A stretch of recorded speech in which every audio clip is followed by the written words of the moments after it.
Top of the morning, you 1.2 million patriots with outstanding testicular fortitude. It's great to have you here.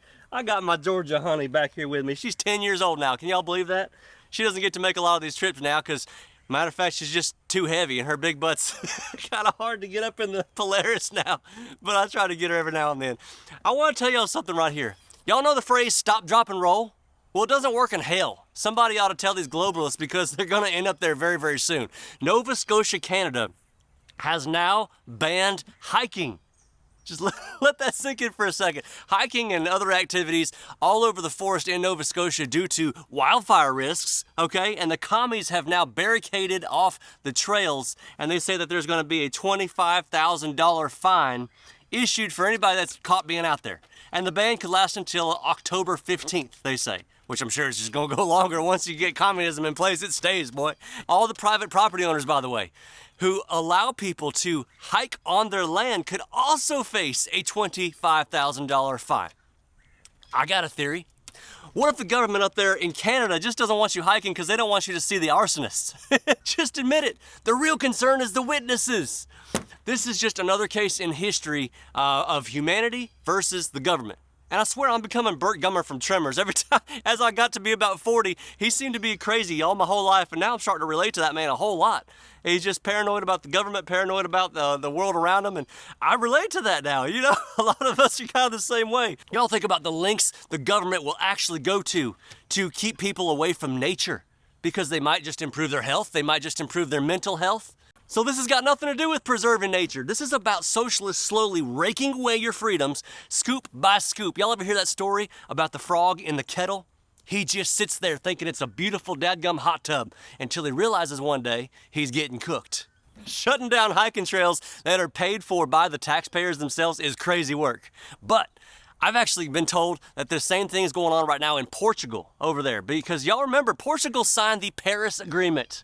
You know, that little group that's called International Climate Change. They're all for these big changes and they sign their little pact. So I got me thinking, if they signed the Paris Agreement, I should probably look into Canada, right? Did Canada ever sign that thing? Surely not.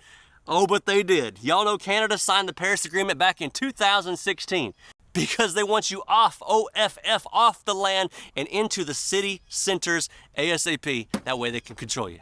It's funny too that when I lived in Australia for a while, I found out from some of my buddies down under that they would start bushfires. Not my buddies, obviously, but they. You know what I'm talking about.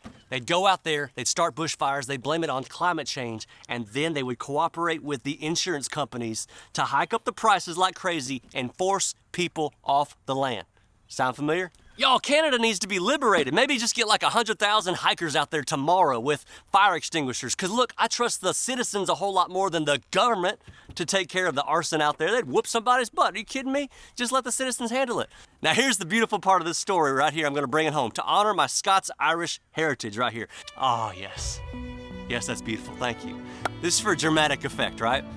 Back in 1692, the government troops shot, bayoneted, and burned to death over 40 Scottish Highlanders in a remote corner of Scotland. Now the thing about it is, the Scottish Highland Massacre pushed the people from their homes, and that they were forced into the cities and they were forced into other countries. Hence, Nova Scotia. Y'all follow me here? And those who refused were murdered. Now, Scotland is mostly a barren land, and a lot of people romanticize all that vast, empty, rolling hills that's going on in Scotland. It is absolutely beautiful, but they were once so full of life, and now they're empty.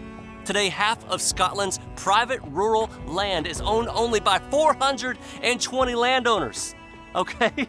That's absolutely wild. They still struggle to afford homes over there, and they definitely can't afford land, despite the fact that 94% of the land in Scotland is actually empty. The reason I'm telling y'all this story is Scotland is the bigger picture here. Anybody who thinks that this is conspiracy theory is just missing the entire point. Yeah, maybe it's the wildfires, maybe it's arson, but what is absolutely obvious and undeniable is the fact that the Canadian government wants the land. It's the most valuable asset they got. They want people disconnected from the earth, and they want you where they can control you. In other words, you are the livestock. You see what I'm saying?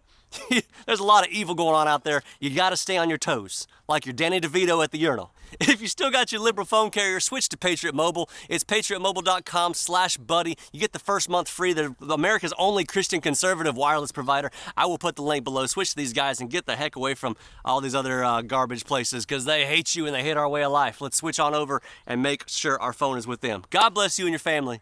Be good.